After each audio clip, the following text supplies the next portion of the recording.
Kingdom సినిమాలో ఉన్న acting వేరు, సినిమాలో ఉంటా 7 కొండలు, మా విజయ్ దేవరకొండకు ఉన్నాయి కండలు. Wow super. ఇందులో ట్విస్ట్ ఏంటంటే, ఇందులో ట్విస్ట్ ఉంది.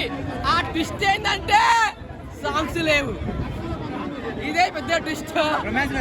రొమాన్స్ ఎక్కడ నా సాంగ్సే లేవంటే హీరోయిన్ ఏం చూపించారు? హీరోయిన్ డాక్టర్ గడపు ఆమె ఏందో అసలు. కానీ మొత్తం ఫైట్స్ ఒక సెంటిమెంట్తో తీశారన్న, అన్నదమ్ముల సెంటిమెంట్.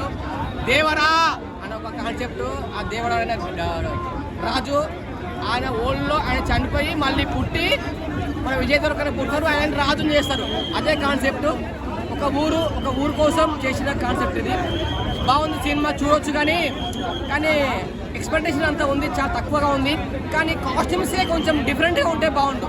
ఆల్రెడీ సలార్ మూవీలో చేసిన కాస్ట్యూమ్స్ అవే చేస్తున్నారు, కానీ డిఫరెంట్ కాస్ట్యూమ్, డిఫరెంట్గా థాట్స్. పబ్లిక్లో ఏంటంటే సినిమా చూస్తే అబ్బా మళ్ళీ చూడాలనిపించాలి, అలా ఉండాలి సినిమా. ఏంటండి అవే కాన్సెప్ట్, అవే